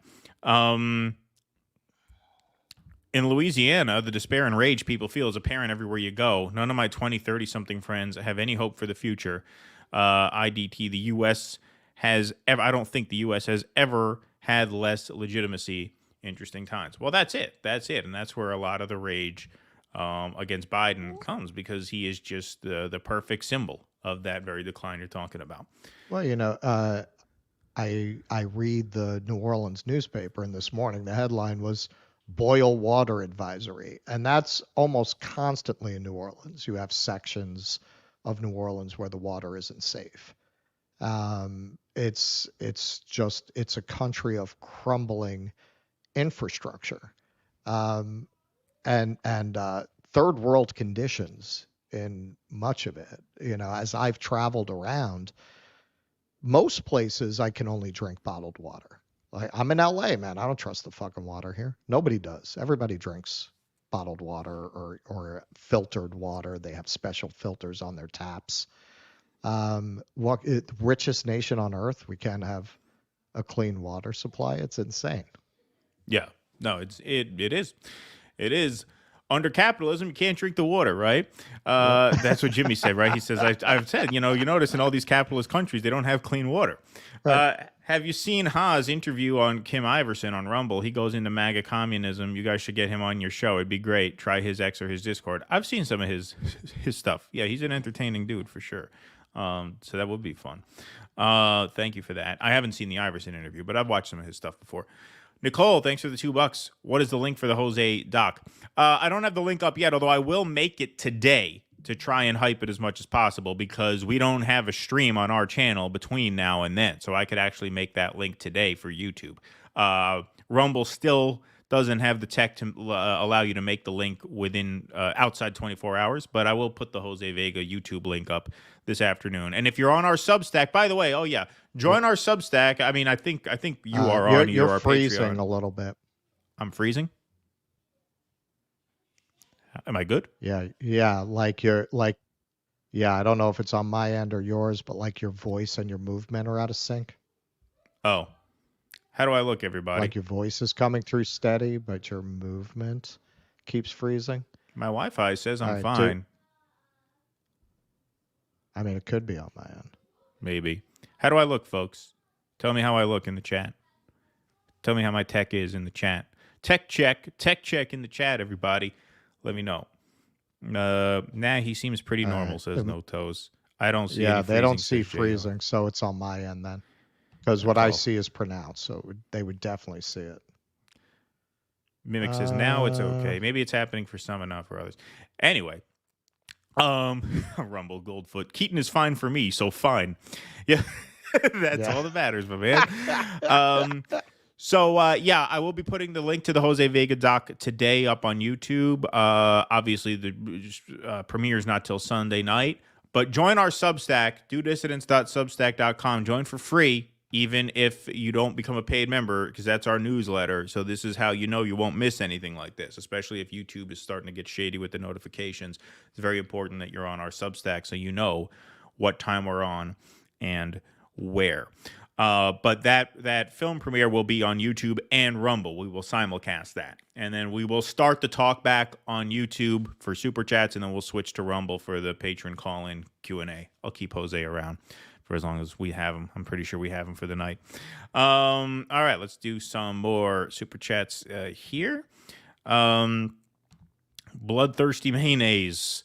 Joe Scarborough said Biden will be forced to recognize the state of Gaza. Obviously, that is laughable, but why would Scarborough admit this? Who the hell knows? He's in the very precarious position of having to, string along a lot of the libs who are, hesitant to back Biden now over Gaza. He had this thing where he wanted us to sink an Iranian ship. He was like, why can't we just fire on their ship and sink it? And Richard Haas, hardly a foreign policy dissenter, was like, we could do that. We could do that. Yeah. But do we want to, directly engage militarily with Iran? Probably not. He had to talk him down from that position. It was kind of funny. Scarborough, look at a neocon Republican. I've recommended this book in the past. It's called This Town. And it was a journalist who, Mike Lebovich, I think his name was. Okay. He basically spilled the beans about what really goes on with these media figures and the politicians they cover. There's this whole hidden world we don't know about. And apparently Joe and Mika are kind of the king and the queen of the establishment narrative distribution network. They jog every morning, and that's kind of like a Washington thing to go on the jog with Joe and Mika. There's a whole world you don't see where, you got figures like Joe Scarborough get paid by Qatar to go give a speech, and you've got politicians and former politicians there, and it's all this one big circle jerk. You say figures like Scarborough get paid. You don't know that Scarborough himself. Oh, no, that's in This Town. Oh, he was? I think it was Kuwait. It was Kuwait. Okay, I'm not saying it's not what I'm saying. There's this whole hidden world we don't know about. I think it was Scarborough. It might have been both of them. I think it was one of them though. There's a speaking circuit that's how a lot of these people make their real money. I mean, MSNBC pays great, don't get me wrong, but you get the real money. You rack up a few of these speaking gigs a year. I mean, these could pay $500,000 a piece. It is. I would really recommend that book. I've never seen anything quite like that book that really shows you. I mean, it's the Carlin thing. It's a big club and you ain't in it. Right. All these people are supposedly. Why do you think they were all so friendly with Trump? Because they're all part of that world. Right. They're all going to the same places. They're all going to the same events on the social calendar until now, until he became a politician. But you know, they're all in that one big club, and there is this whole world where these politicians, these media figures, they all take these speaking fees. They go to the same events. These foreign countries pay them money to come speak, and the media doesn't report on it because they do it. They're complicit in it. Anybody who would report on it is taking that money too, or aspiring to take that money. Right. D.C. in 2020, about 16,000 votes were subtracted from Jorgensen in Michigan and went to Biden on live TV. Jorgensen was a plant, so they never spoke up. LP equals compromised. Did they actually subtract vote totals? I mean, like I said, I couldn't speak to that. I don't know about that. It is possible that on the TV they had a miscount. It's possible what you're saying is true. I'm not sure. I'm not really allowed to opine on that, nor can I, because I'm not sure. But if the Libertarian Party is compromised, then that might leave an opening for RFK to join their ticket. He said he was thinking about it. It's kind of weird that they haven't put anybody forward yet. So it sounds like they're keeping the door open for him there. What about our friend Larry Sharp? Is he running? He's not running for that. Right? No, he should run, though. That guy was good. That guy would do well. He's very likable and very, very smart. Russ and Norm, you're welcome to come to Coney, but you got to take your colors off past U.S. civilians. Yeah. That's a Warriors reference. Zazato Lewin, thanks for becoming a member. Appreciate that. Just in time. Votes don't matter. All rigged and wrestling. Okay. All right. Let's do another segment here. This is the big one for today. So obviously we know that in the wake of some accusations that first a dozen and now less than a dozen UNRWA members, UNRWA, which is the Palestinian Refugee Relief Fund for the UN, is now being defunded. And so let's take a look at the State Department, who was asked about this by some journalists. The timing of this announcement to defund UNRWA came hours, not days, hours after the ICJ released their preliminary ruling, which said that there was evidence of genocide on the part of Israel. And so as a way to steal some headlines and defund relief for Palestinian refugees, Western countries were very quick to defund this agency. So let's hear a little bit from the press room. Thanks, Matt. Can you shed a little light on the timeline around the UNRWA decision? The Israeli government has since shared that intelligence dossier with some members of the press. They said they shared the dossier, I believe, on that Friday. On Friday, that's correct. The decision was also announced that Friday, the same day the court ruling came out. How was how were you able to make such a fast decision? It's a good question. So I think there has been some confusion about this. This matter was not first brought to us by the government of Israel. It was brought to us by UNRWA itself. UNRWA brought this matter to the government of the United States, the State Department, on Wednesday of last week, and said that they were aware of allegations by the government of Israel, and they had conducted their own initial assessment and found those allegations to be credible and were taking disciplinary action against a number of people. So they contacted us on Wednesday. We spent Thursday looking into the matter. We contacted the government of Israel on Thursday, engaged in initial consultations with them. We're continuing to talk with the United Nations. The Secretary spoke to the Secretary General on Thursday.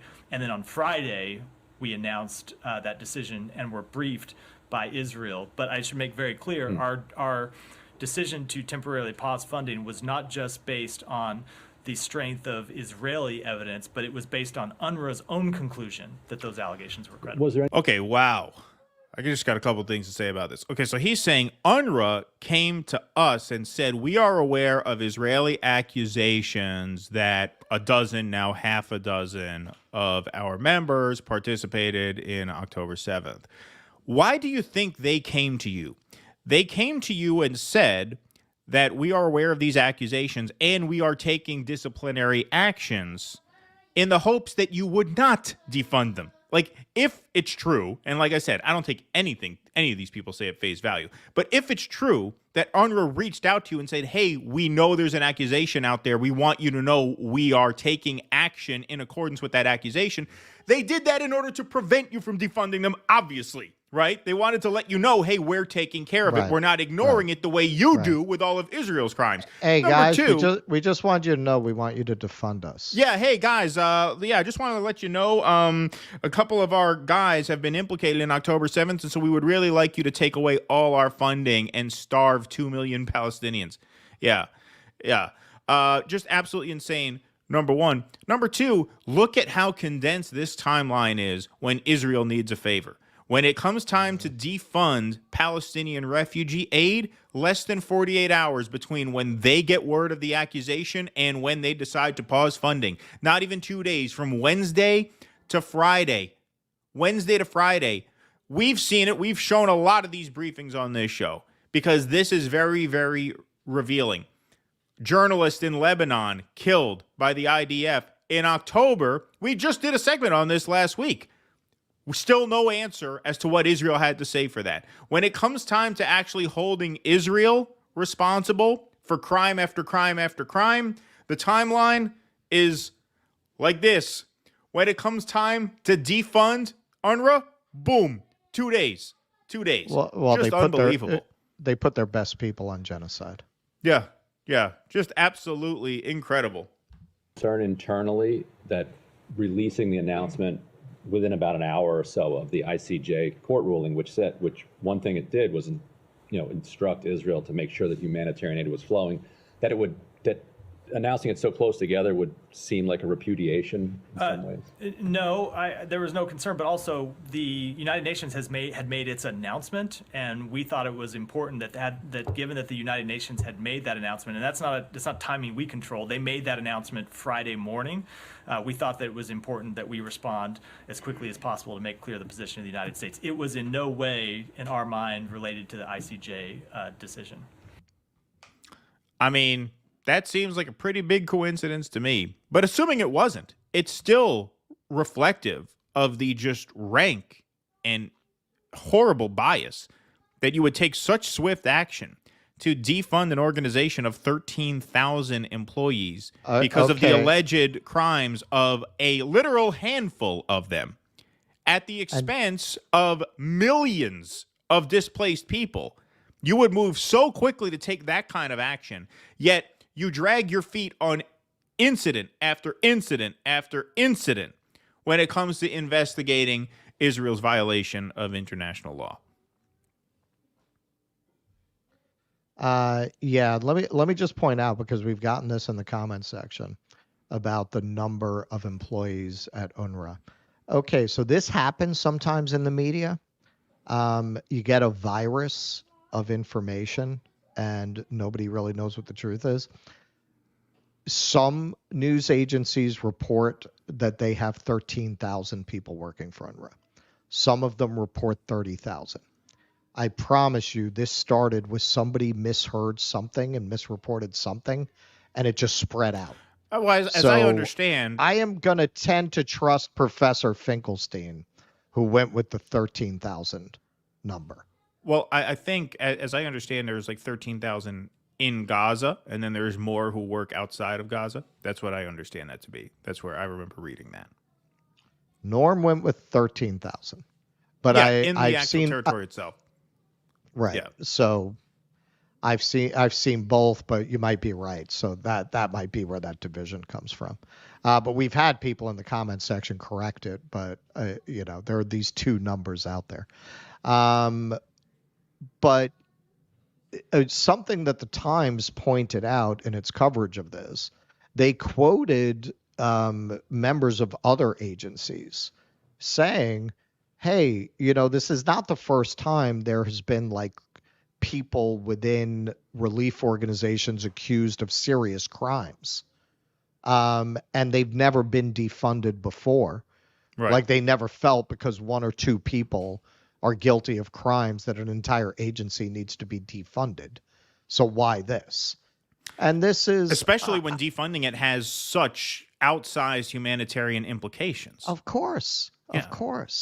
I got to say, both as a person of Jewish descent and as an American, I don't think I've ever really delved so much into how much of the hatred of both Jews, who are unfortunately and through much effort by Zionists, thought of as being Zionist by definition, and hatred of America is really driven by Israel.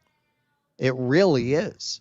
You know, the more you look into this, the more you see what the rest of the world sees, the more you realize, like, would the Arab nations really give a shit about what we do if it were not for our involvement with Israel? Like, Right. like they care what we do in America.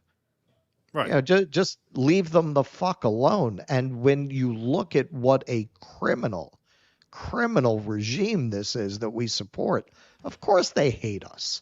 You don't need to wring your hand. Oh, why do they feel it? Look at this. Look at this. And this has been going on for 75 years. Of course they hate us. It's the most obvious thing in the world. Here's a write-up. UNRWA funding pauses come amid uncertainty over Gaza aid future. So this was published midnight February 1st. So this is a couple days old. The United States and its allies are suspending funding to a UN agency at a critical moment for Gaza. Before the war, roughly 80% of the population of the Strip was reliant on international aid. Following months of conflict, the needs are only more dire, with almost 9 out of 10 people displaced and at least half of the buildings in the Strip damaged or destroyed. The UN Relief and Works Agency, or UNRWA, played a vital role in distributing international aid to Gaza during the war. But after Israel alleged that more than a dozen UNRWA staff members were involved in the Hamas-led attacks on Israeli towns on October 7th, the United States, at least 9 other donor countries, now that list is over a dozen, have paused their funding pending further investigation. And thank you, John, in Minnesota. Apparently you checked this. This is what I had been under the impression. 13,000 in Gaza, 30,000 total. Thank you. Critics of the move say it will only add to the humanitarian disaster in Gaza, with UN officials warning that the impact would be felt within weeks. Speaking to the Security Council on Wednesday, UN humanitarian aid chief Martin Griffiths said efforts in Gaza were completely dependent on UNRWA being adequately funded and operational, and called for funding to be immediately resumed. The dispute about UNRWA funding comes amid a growing debate about who should pay for Gaza as the cost of the conflict soars. In a report released Wednesday, UN experts on economic development wrote that there is, quote, no doubt that returning Gaza to its pre-war state would require, quote, several tens of billions of dollars by any conservative estimation. Current pledges from donor states would be many times below that. The Biden administration has pinned its hopes on Arab states to help rebuild Gaza, with the condition that Israel agrees to recognize a Palestinian state. So once again, I mean, a little bit of a side note here, they are very, very determined to get more money for weapons to Ukraine in what is clearly a lost war. But they want other countries to pick up the bill for the territory that they helped annihilate. But during a joint news conference with his Saudi counterpart Sunday, Egyptian Foreign Minister Sameh Shoukry criticized the decision to pull funding from UNRWA, warning against the unjustified scapegoating of the agency's entire staff, which numbers around 30,000 total, with around 12,000 in Gaza. There we go. There you go. Okay, now, at this writing, and this was midnight last night, so in the wee hours of yesterday morning, that list was 9. By the time we interviewed Norm last night, it had grown to a little over a dozen. But one country that is continuing to fund UNRWA is Belgium. Based Belgium here. Here's Petra de Sutter. Belgium will continue to fund UNRWA. The agency is irreplaceable in providing urgent and crucial humanitarian relief within Gaza. Belgium will also closely monitor the UN internal investigation and demands that UNRWA provides complete transparency. So they're kind of handling it the way you would if you cared about the implications Right. of defunding. They say we're going to look into the to the accusations, but we're not going to shoot first and ask questions later. We're not going to cut off funding until we know whether or not there is reason to do so. And as we all know, there's not reason to do so. You're talking about allegations of a literal handful of people in an agency of 12 to 13,000 people in Gaza, 30,000 total. How does Israel respond? Like they always do. Belgium is one of the Western countries that has refused to cut funding to UNRWA. So Israel just bombed the office of the Belgian Agency for Development Cooperation in Gaza. This is a direct result of the impunity Washington has provided Israel. Here's Caroline Ganez. I forget what her title is within Belgium. I should have noted it, but I didn't. I apologize about that. But she is a very, very credible source of this. The office building of the Belgian Agency for Development Cooperation in Gaza has been bombed and completely destroyed. Attacking civilian buildings is and remains completely unacceptable. I am convening together with the Israeli ambassador, and I guess she tagged him. So yeah, you talk about a rogue state. Russell mentioned this earlier in the stream. You have a push by Israel to defund UNRWA. Netanyahu goes and says we have to defund it. We, predictably, sure thing, you got it. Dozen other Western states join. Belgium says no, we're going to look into it. But in the meantime, we need to keep this aid flowing. Otherwise, people are going to starve to death. And what happens? Kaboom. Kaboom. Yep. Yeah, Norway better watch out for any infrastructure it has there because they're continuing to fund UNRWA. The European Union apparently has not cut off its funding either.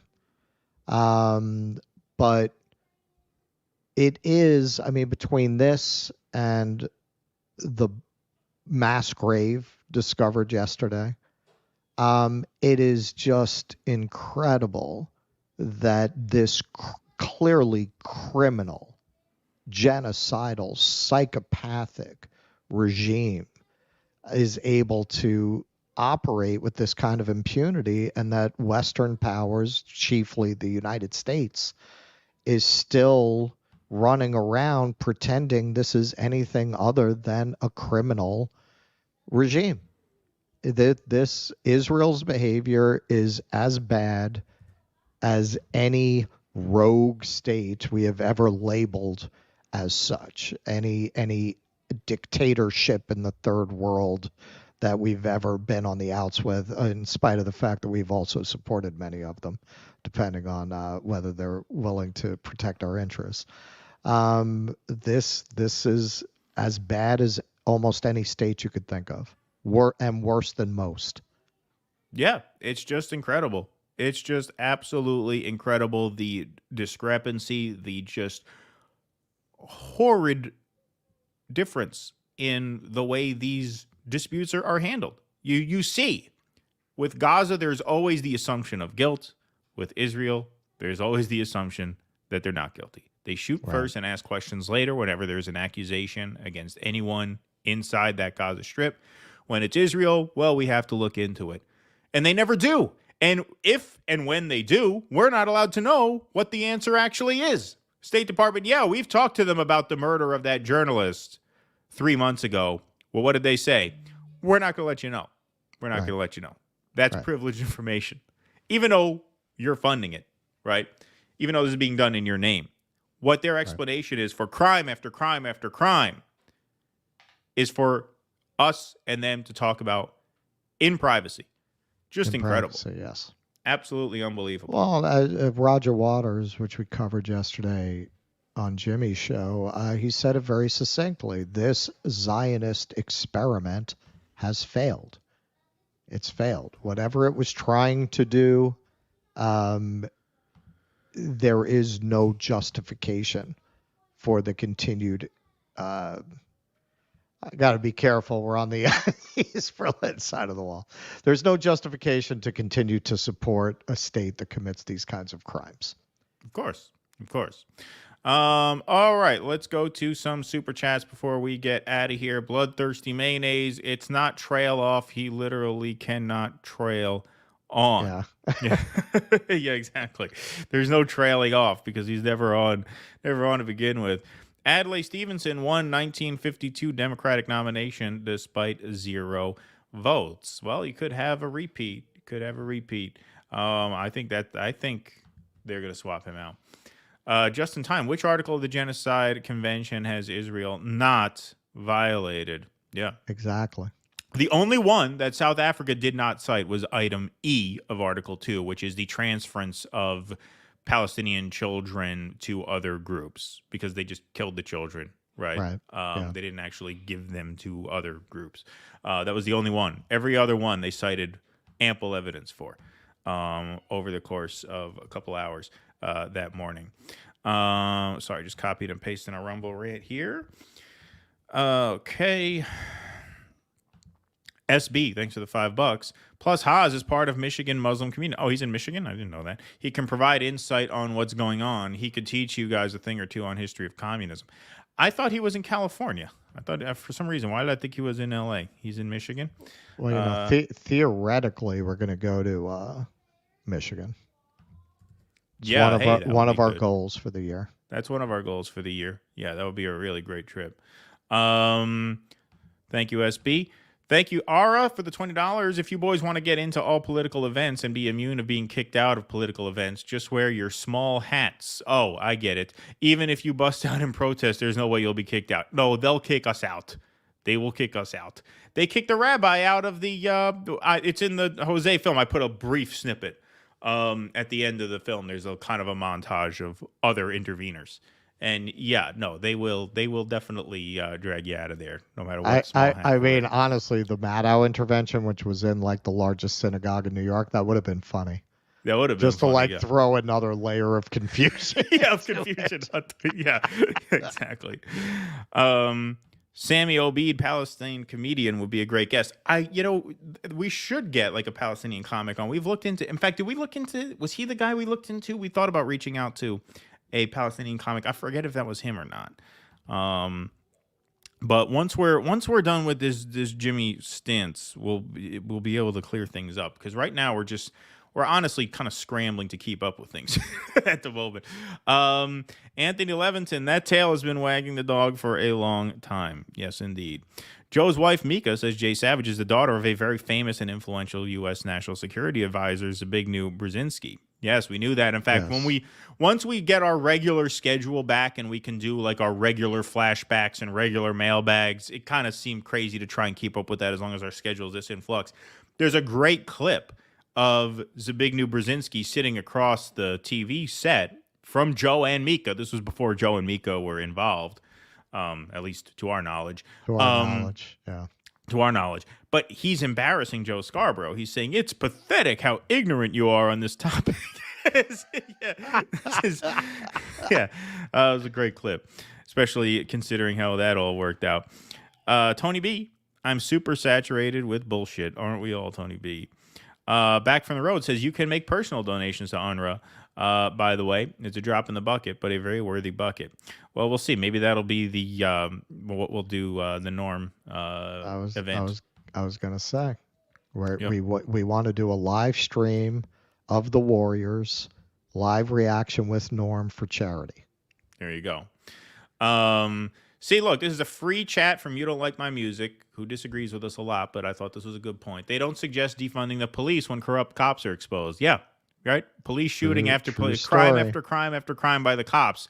Let's try and punish them and rein them in by taking some of their funding away and redirecting that to more productive areas. No. Exactly. Good point. Phoebe, thanks for the $9.99. I'm behind, but unsafe drinking water is a capitalism issue. How many municipal water supplies are privately owned? Well, this just seems to be a lot of poison water in a lot of rich countries. Yeah. I mean, it's a capitalist issue in this country in the sense that all of the money is sucked out of municipal services and funneled into private corporations, subcontractors, and tax cuts for the rich. Right. And corporations who pollute water and then lobby the government not to do anything about it. And I'm just going to say there's a method to our madness. From Don King to Boris Johnson, people with crazy hair do well in the media. Yeah, maybe that's true. Yeah, it is kind of a bad hair day. I knew that going in. But what could I do? Between the Jimmy show, we were up to like 1 in the morning. I was up to like 1 in the morning prepping this, and then I got up. I slept as long as I could. So yeah, that's the price of doing business, unfortunately. All right. Russell, like the Romanov dynasty in 1917, Pizza Hut will fail.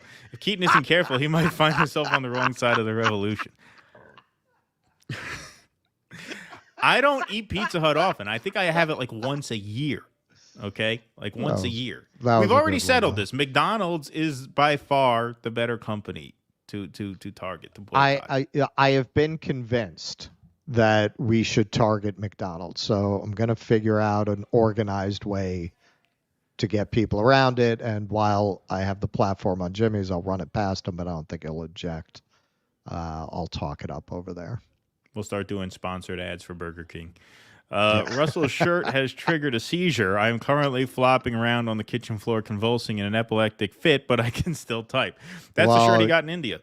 Yeah, I was just going to say, you better not go to India. If this shirt is giving you a convulsion, India will kill you 5 minutes after you get off the plane. Did you change that shirt between the countdown, between when we signed on and the countdown? Well, yeah, because I was wearing a shirt that I wore the other day because I just rolled out of bed and thrown on the first thing that came in hand.